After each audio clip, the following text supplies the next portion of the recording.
I'm going to be talking about Hollywood Forever Cemetery, right there, smack dab in Hollywood. All right, to start us off, let's rattle off some of the famous folks who are remembered at Hollywood. So you're going into it at the beginning. Yeah. Interesting. I want to give you a little teaser because I didn't know how to fit it in later. First off. I'm not a good enough writer. What? What was that last part? First off, Mila Nurmi, or as we all know her, Vampira, is buried there. Right behind her, the actor who played Kolchak the Night Stalker, Darren McGavin. Always trying to find her till the very end. Mm-hmm. Almost got her. Johnny Ramone has a beautiful statue of him. That's weird. It's kind of weird. Beautiful statue sits on top of his tombstone. It's such a nice statue, it makes me forget that I don't like Johnny Ramone. It's more of a Joey boy. Toto the dog is memorialized there. That's true, but we know where he's really buried. Yeah.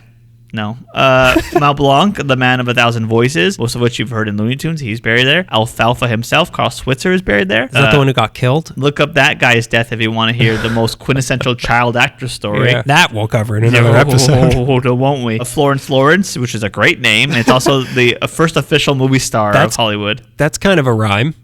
Yeah, no, it's for sure, right?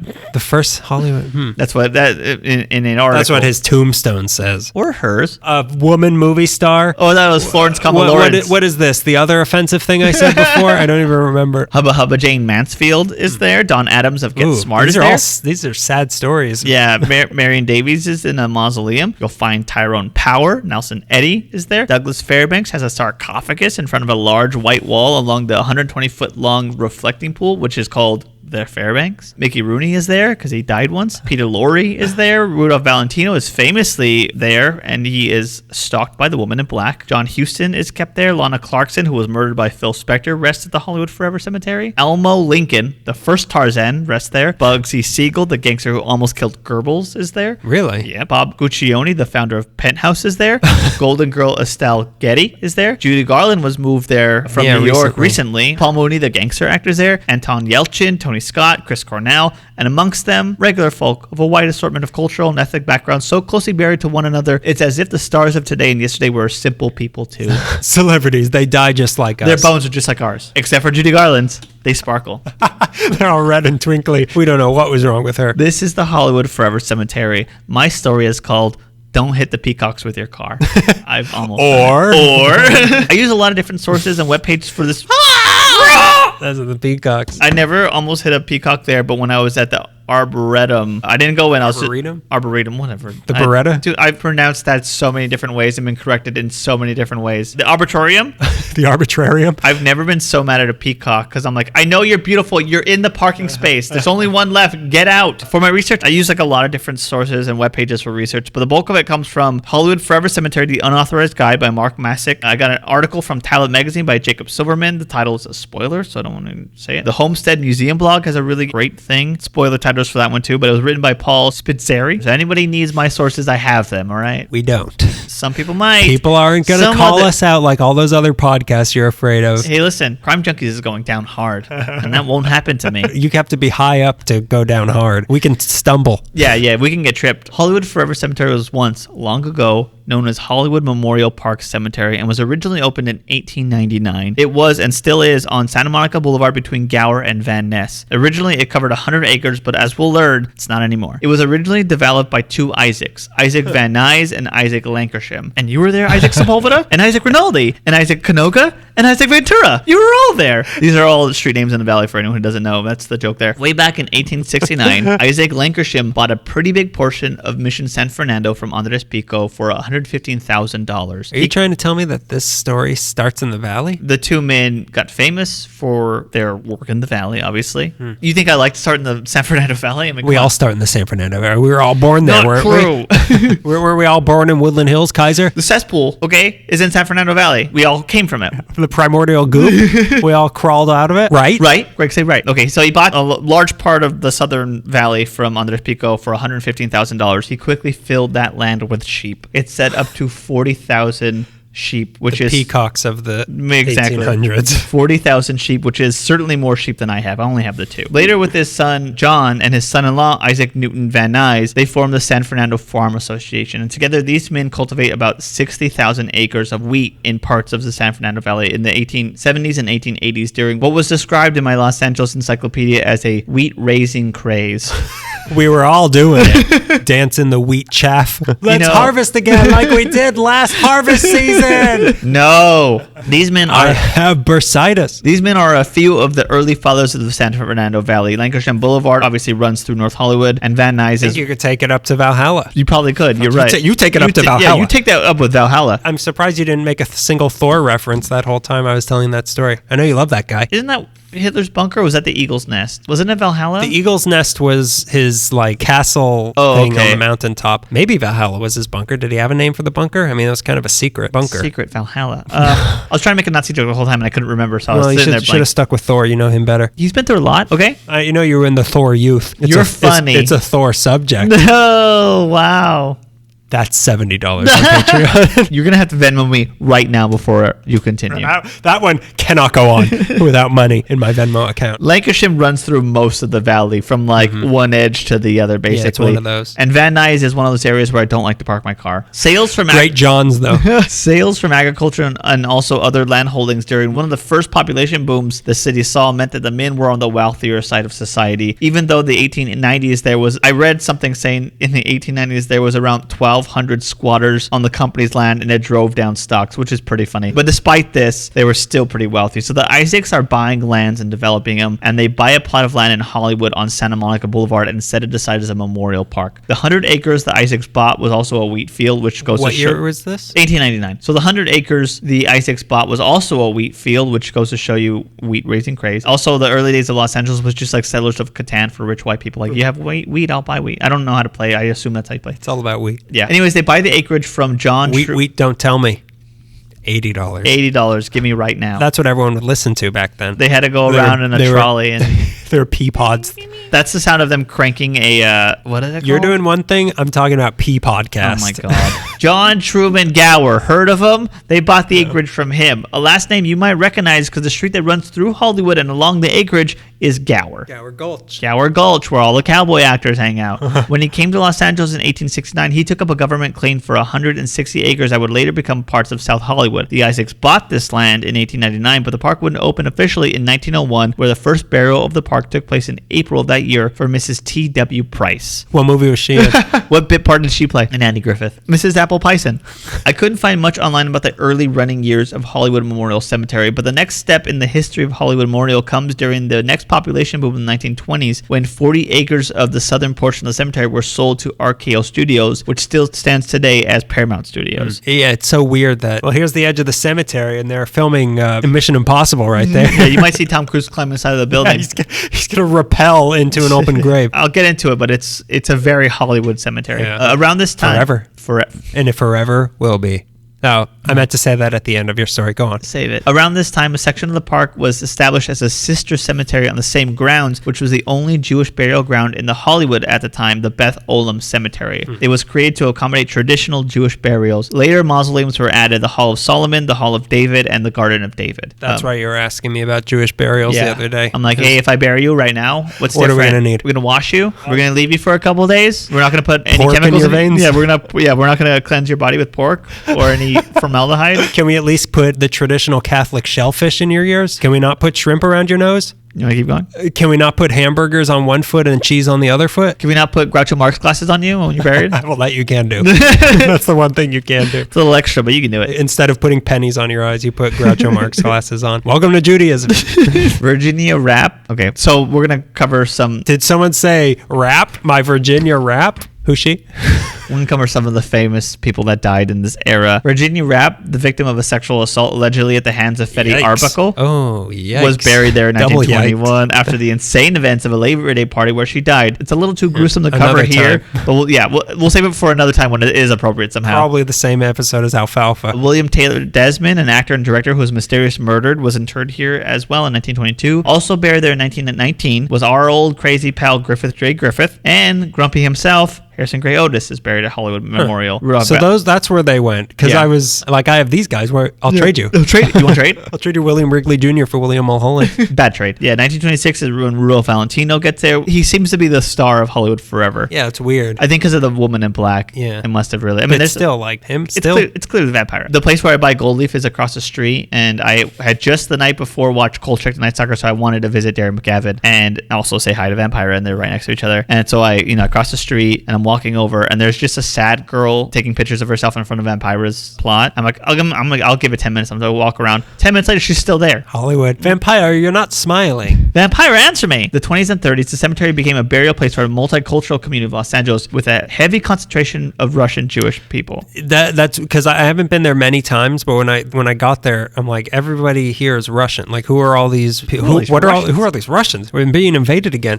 What are all these shiny tombstones with people's faces on them? Incredibly recreated faces where I'm like, this is eerie. It is eerie. Yeah. But yeah, it was weird that there was so many. Yeah, there's a big concentration. I think it was the area or the neighborhood around it, I think. It's just like John's. Cemeteries are a lot like John's. Cemeteries are a lot like John's. You're right. Do John's know that I can taste a little bit of everything. And nobody stops me because I have money. I have money and I'm there after the gates have closed. So yeah, 1920s to 30s, you have a lot of the multicultural community there, Hollywood stars, and names familiar to LA history. And that's like the idea of it starting to solidify. But just as the Great Depression was rough on the country, the 1930s was a decade of decline for the Hollywood Memorial Cemetery as Forest Lawn grew in prominence. We'll learn later. Maybe, I don't know. There was a significant drop in burial services around this time. Also around this time, the thick stone wall was built around the grounds after complaints were filed from trolley passengers who were annoyed at seeing tombstones on the route. Maybe people in the 30s... How dare they? I'm trying to get to the job I hate. I'm trying to spend an entire paycheck on getting drunk so I could beat my wife and kids. Maybe people in the 30s deserved a depression. Ownership changed hands a few times after that, but in 1939, it landed in the hands of a man named Jules Roth, a man as suave and debonair as his name. And if you're thinking that's the kind of name issued to a man who would be a character in Boardwalk Empire, a crook or a mobster, you weren't far off. For Roth. Oh my God. Are you going to do this the entire time? I get paid to do this. This is my income, okay? I'm getting married soon. 2 years earlier, Jules Roth was released from San Quentin State Prison for grand theft and securities fraud. How come? Surely this guy I've never heard of is innocent, right? You rube. No one is innocent in 1920s and 1940s Los Angeles. The story of Roth's time in San Quentin begins with a figure of old LA crime history that we have never touched on, a man with a lady name, Courtney C. Julian, so he went by C.C. Julian, not C.C. That's what you wrote down earlier. I did. You like that? Yeah. Pretty cool guy. It's alliteration. Now, it's also a callback. Meeklings will remember... What's your favorite thing? Yeah. Meeklings will remember that in the 1920s, we were going through a huge oil boom in the region that was making regular guys into millionaires. Think about like Doheny in 1897 struck oil in L.A., and then he becomes Greystone Manor himself, Doheny. He gets some sort of Beauty and the Beast curse, and unless he can find true love, he becomes a mansion. Destined to kill his son over and over and over and over and over and over. Okay, anyways, 20-some years later, it reached the peak with hundreds and hundreds of oil derricks destroying the postcard-esque landscapes of Los Angeles. Back to C.C. Julian comes in from Canada and is like, all right, I want to be a millionaire, but I want to get my suits all oily. How do I do this? Well, he decided to take advantage of the oil speculators and investors. He put ads in the city papers asking people to help him come up with $175,000 to drill on a spot he was certain was going to gush. This one looks juicy. Juicy. I stepped on it. My shoes are all oily now. And I'm like, am I Jed Clampett? Am I Jeddery Clampett? Doth I Jeddery Clampett? He's buried at, not him, but his family is buried at Valhalla. So he's certain. This spot, it's going to gush, and I'm going to take all those investors with me. I can feel it. I can throb it. The ad said the investments in this petroleum company, which was the Julian Petroleum, would rival all of the big oil companies in town. These sort of ads, they worked, and they worked well. And now he had an oil company that was actively drilling, if that's what you mean by it working, but he was not coming up with any big oil gusher that everyone was hoping for. But it seems like no one told Julian, because by the mid-20s, just in time for the jazz age, Julian was living like a celebrity. But he was not alone in this scheme. The vice president of Julian Petroleum and his right-hand man was Jules Roth, who fell in with C.C. Julian pretty early on. Two separate things. That's a different story. That's a different story. That's a little hush-hush. These two guys partied hard and lived like there would be Well, they were in love. They lived like there would always be money. How does that story turn out? And just like that, it started to come apart. And it's so many words because I've only read internet articles and haven't seen the raw data. To sum everything up, the financial ledgers made no sense. The stock reports were gibberish. Julian didn't have a license to sell securities for his oil company, and the public pressure from investors was heating up. By this point, his scam had racked up $150 million amongst 40,000 investors. Funny enough, 40,000 was also the number of sheep that Lancashire raised in the valley, and that's the recipe for a joke that is too easy to touch. $150 million, which in those days would buy the Earth's core. I don't know why I wrote that. One night in 1924, Roth came by Julian's... You think you can make money on Patreon like me, don't you? I need to pay my babies. My babies. They don't eat food. They want a laugh. They want eat particle board every night. My babies, they eat Patreon accounts.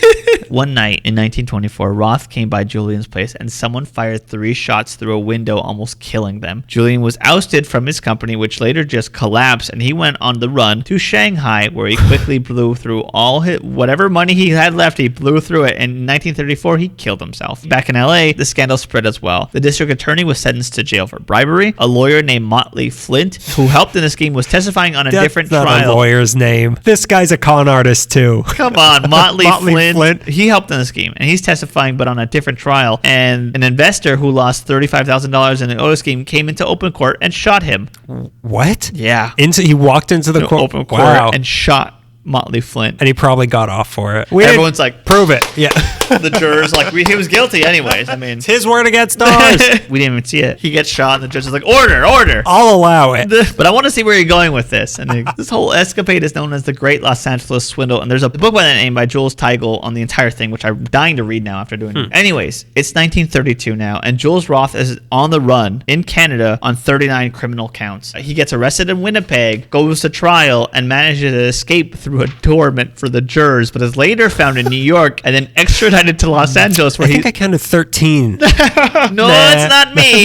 No. He's on like a pedal plane. Yeah. What are you talking a boot? A boot. Oh, sorry. He's extradited back to Los Angeles after he's caught in New York, and he's convicted of 29 of those 39 counts, and he's sentenced to 9 to 95 years in San Quentin. Well, it's closer to 9 because he only served 5 years of it. Then is released, and this is where we left off. Jules Roth, former vice president of Julian Petroleum, a company that racked up in one of the greatest and most damaging schemes in LA history, is now the owner of Hollywood Memorial Cemetery, the place where his parents had been buried, and it goes great. People who own cemeteries are like, they must just be so focused on dead people that they don't understand, like, this guy's a criminal. Why are you hiring him? That's true. I brought it up to somebody and they're like, oh yeah, like there's a lot of crooked people behind cemeteries. Like, is that a thing? My next one, this weird. We're on to them. We've cracked the case. This is our cereal, which is how I refer to my bread. As in our money. I'm going to bring home the cereal for Melissa. Let's go out there finally. and get the cereal. Let's earn some cereal. Cereals for closers.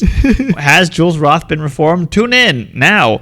Also, how did he manage to buy a cemetery 2 years after coming out of prison? I don't know, but he bought out all the shareholders of his private company that had probably crooked stuff. He probably just like held up a Piggly Wiggly and was like, okay, well, I have the money to buy a cemetery now. I don't even know where to begin with this guy. He ran the cemetery for, I think, like 6 decades, and just know he lived lavishly while the grounds of Hollywood Memorial went unkept.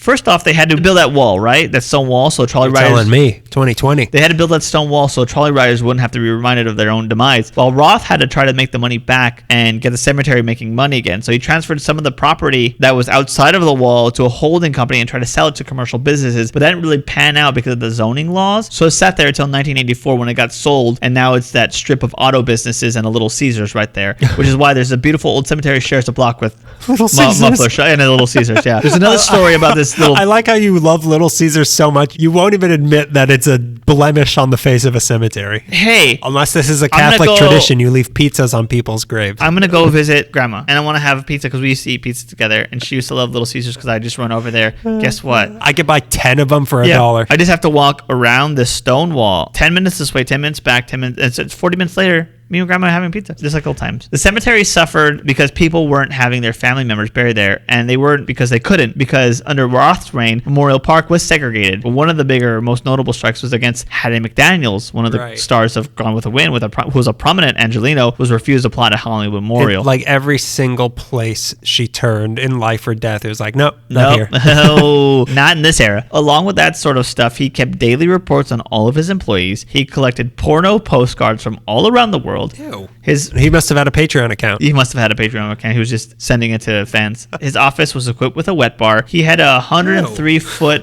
You're going to say ill to both? You're such a virgin. He had a 103-foot yacht named the Queen of Sheba, which he argued was for scattering the ashes of the dead so he can claim it in his taxes. But everyone knew it was a party boat for mistresses. On this yacht, he was said to gracefully take ashes of loved ones out to sea. It's said that the employees found several urns in his office that were supposed to have been scattered in the Pacific. By the way, white ash. A lot of white, valuable ash. He kept them in baggies. And he had a spoon in it, too. And he had a George Lopez DVD with these ashes lined up perfectly. Ask me about that memory. By the way, it's said that eventually he sold the corner part of that land, the auto businesses, because the IRS got wind of this yacht debacle, and he had to pay this. Usually, wind is good for a yacht. Not this time, because of the back taxes, and it didn't pan out. He had to sell that part of the thing to pay off this yacht. The guy continued partying hard as if it was still the Julian Petroleum days. And all the while, the cemetery was crumbling. The lawn went unattended, and no one on the outside knew where the money was going, if not groundskeeping. Even in this, I read this 1988 LA Times article by Ron Russell. It was about the decaying cemetery, and it shows the money was being mismanaged, and Roth was, of course, declined to say how much was spent on maintenance. To paraphrase, all the cemeteries are required to invest a portion of their earnings in an endowment care fund and to spend the interest in upkeep, but the cemetery board doesn't have the authority to impose sanctions against ill-kept cemeteries. So records show of the $1.7 million endowment, over $143,000 was to go to upkeep. Roth was siphoning this money for himself. On top of the yachts and the parties and the wet bars, he would buy art. Like a beautiful lawn. He had a jungle growing in his backyard. He would buy art and sculptures for the cemetery, but keep the best pieces for himself to be kept in his Hollywood Hills home. It was also said in the Unauthorized Guide to Hollywood Forever that Roth was considering drilling for oil on the property, which shows how deep his greed was to be figuratively and literally robbing graves and still trying to find ways to cash in. We're going to drill straight through Tyrone Power. I know there's oil down there. Right underneath him. We could take his body out, but I think that if it goes through Tyrone Power... it's good luck. I think it's good luck. If it goes through his ribcage. If you think he wouldn't be so crass to have an oil derrick on cemetery grounds, remember that it shares a block with a strip mall. So, obviously not. And a Little Caesar. How dare you? I ought to your face. At this point, the only real money the cemetery was making was when families were having their loved ones removed and taken to better grounds. If you remember, Max Factor was one of those where he was taken out and moved to a better ground. I can't remember where. That's how Hollywood Memorial was. People were angry. Some people felt humiliated that their loved ones were surrounded by a foot-tall grass. The roads in the cemetery were covered in potholes. The grass was tall. The windows of the mausoleum were dirty and rusty or broken. The reflecting pool in front of Douglas Fairbanks Memorial, he's buried there, that was like murky and gross. It looked like Echo Park. Take that. You put down the valley before. How does it feel Choke now? on this. Choke on this. You come after Little Caesars, and I say nothing. There was graffiti on Cecil DeMille's tomb. By the way, Cecil DeMille is buried there. The last person to be cremated there was reportedly Mama Cass of the Mamas and Papas. Really? And apparently, in the old crematory, the bricks were so old and crumbly that they collapsed on her body as she was being cremated. Oh yeah, Mama Cass is buried there. God. You thought the way she died was embarrassing. You thought the way she lived and was treated was embarrassing. Wait till you hear about her death and subsequent cremation. My God. That's really sad. Yeah. One night, vandals toppled 114 tombstones. Another time, thieves stole an entire stained glass window. In the 80s, the decomposing head of a woman was stolen from a crypt and found underneath a parked car outside of cemetery grounds. Here's a weird thing that happened. In the 1950s, a guy went to his first wife's grave there on the grounds under a cedar tree and killed himself by inhaling carbon monoxide from a cylinder in a briefcase. What? That's neither Roth's fault nor a sign of decay in the property. It was just like a weird thing that was spooky that I read. How could that work? No idea. He had a canister filled with carbon monoxide in a briefcase. But like you're still out, and maybe he like plugged his nose or something. Yeah, he must have done that. That's horrifying. Yeah, terrifying. Anyways, Hollywood Memorial was dying. Happy Halloween. Anyways, Hollywood Memorial was dying, and the 1994 earthquake certainly didn't help. It further damaged the decaying mausoleums. All this about Roth, it wasn't discovered until after he died in 1998. I read in the Unauthorized Guide that he kept his past well-headed. It wasn't even brought up in the LA Times article about how the money was not going towards upkeep, and they didn't know that he served in San Quentin. Simpler times. It was revealed by state inspectors that Roth had illegally mixed money from Hollywood Memorial with another cemetery he operated, and the money meant for the upkeep of both was obviously not going towards upkeep, and they didn't even know the extent of it because the statute of limitations prevents auditors from looking back more than just a few years. How he got away with it for so long, and so obviously I'll never know. He was buried at Hollywood Memorial with his parents, but thankfully removed later. Sometimes crime does pay. It's a real bummer. A year before his death, when the Hollywood Cemetery Association filed for bankruptcy and the state inspectors first started catching wind of all this, they took a look at the finances. There was $1.8 million in the cemetery maintenance fund. Cool. $2.3 million in debt. Oh boy. And the repairs would require upwards of $10 million. Oh no. So the cemetery was obviously put up for auction, and the highest bid was $275,000, and it won. Wait a minute. We could have bought. Okay. We could have pooled our finances and bought out in cash. In cash, obviously. Half from me, half from you, obviously, because we're both sitting on whatever half of 275,000 is. A number so high we can't even count to it. It was such a sad cemetery. But like the bones of Tyrone Power are pretty expensive. That alone will cover it. Yeah, right? Auction the bodies off. Imagine. Suddenly there's an influx of Hollywood memorabilia after this graveyard was sold. Authentic Hollywood memorabilia that if you wanted to bring a certain actor back from the dead. It was bought by a 28-year-old man from St. Louis whose family owned a mortuary chain. His name was Tyler Cassidy, and along with his brother Brent, they wanted to save Hollywood Memorial Park Cemetery. He began repairing the cemetery. He fixed the structural damage to the mausoleum. He had graffiti removed, weeds cut, new signs installed, potholes filled. He came in and saved the place, and when he was done, he renamed it the Hollywood Forever Cemetery. Mm-hmm. What year was this? 1999, 1998. It seems like an older name. They also knew that they needed to repair the city's idea of the cemetery, because I'll tell you this. In middle school, my bus went down Santa Monica Boulevard, and I passed this place every weekday for 3 years, and I really didn't know what it was. Build a bigger wall. Have one tombstone outside so I know that there's a cemetery, because I would have stared at it in middle school. Like, I knew Forest Lawn, obviously. When I passed Evergreen, I knew it was pretty evident it's a graveyard, but I'd passed Hollywood Forever, and I had no idea what it was. Like passing the Scientology Celebrity Center, which we also passed. I just thought it was rich, spooky stuff. Like, I didn't know what it was. So I joined both of them. In 1999, they had a cemetery added to the National Register of Historic Places, which was long overdue, but so was everything necessary with this place. Cassidy also undid a wrong by offering to move Hattie McDaniel's remains to Hollywood Forever to honor her final request, but her family decided against moving her remains there. Where is she? I don't remember. I didn't look that up. Racist. Go on. Another place. She never died. She decided to not die if she couldn't go there. I'd rather live than die here. How does she keep doing it? So Cassidy put up a 4-foot tall gray and pink granite memorial dedicated to McDaniel and invited the public to a dedication ceremony. The memorial piece has a quote from her great nephew that reads, "And Hattie, you were a credit to your craft, your race, and to your family." And the Peacocks. Okay. I'm not sure where the Peacocks became a fixture, but they could be seen roaming the grounds during the week, but they're locked up in a pen during the weekend. Someone on Reddit said it was because they often would shriek or snap at grieving visitors. I don't know if that's true. Take it for whatever Reddit is worth. I haven't read anything official about the Peacocks, but I can assume because they symbolize resurrection in Christianity, I'm sure that's why they're kept at Hollywood Forever. That's what I read. In 2002, they began hosting movies and events there. That's when Cinespia started, 2002, where they began showing movies on the side of the mausoleum. It was the plan of a guy named John Wyatt, and the first movie that's shown there was Strangers on a Train. I've been to maybe 3 or 4 of these, and although it's annoying, look, hey, sidebar. Listen, if I've been waiting in line, and me and my girlfriend have been sitting there in the sun for a couple hours, and we get to the gates, and we get through the gates, and you're behind us, and you run in front of us, you're cheating, okay? That's not fair, and I hope that you die in your way over there to that spot that should have been mine, and they don't find your stupid, thieving, petty body for months. It's a graveyard. What do you mean? Yeah, he had. I thought he was just chilling. We found a dead body in a graveyard. So what? So what? You couldn't afford to go underground. We just left him on top. Once the movie. It's kind of annoying. It's kind of annoying sometimes, but when the movie starts, it's a lot of fun to be in a cemetery in the open air watching and stuff. Some people have mentioned that it might be disrespectful. I could see that, but at no point did the host make fun of the dead. I don't feel like anything is disrespectful towards the grave sites. You're like not really amongst the. You're obviously not sitting on a tombstone or something. You're not. No. How is there that much open space, though? I mean, someone's sitting on a tombstone. There's a field in front of the mausoleum that there's nothing there. There's spaces where there's nothing. But don't like 20,000, maybe not that much, but aren't there like thousands of people at these things? Someone's got to be sitting on a tombstone. I don't think that they are. I'm trying to think off the top of my head, but I think that there's enough spaces where I think like the middle section, there's like, it's so like dense, but I think that they control where people sit. I don't think that they would ever allow people to sit on a tombstone. Okay. Because I did hear in terms of respectfulness, like they refused to show Night of the Living Dead or that sort of thing. Yeah, I think they did it 1 year, then they stopped doing it. Oh, okay. Yeah. So they tried it. They found the line. Isn't cool. Yeah. I don't feel like anything is disrespectful. And for the kind of person that goes to a grave and talks to a loved one and says, "Sorry, I don't visit you much," you can allow yourself to see this as like everyone sitting with your loved one and watching Showgirls. Like they're like, this Grandma is a party. would have loved Showgirls. Grandma loves Showgirls. The thing about the screens to me is that it rides the line between Hollywood the neighborhood and Hollywood the idea. Yeah. Because this kind of event, watching classic movies on the site of an old historic mausoleum, which holds the remains of movie stars while you're sitting on a lawn named after Douglas Fairbanks next to Paramount Studios, that is a Hollywood event. That's like, people will pay money for that. But Hollywood, the neighborhood, like lower income South Hollywood, that has so many different cultures and ethnicities and religions and rituals residing there. And Great Johns. The Johns there. The Johns. Oh, the Johns on Santa Monica Boulevard. This hipster thing might not be respectful to them. So it certainly rides the line. Yeah. They started giving tours of the grounds there by Carrie Bible. You're kidding.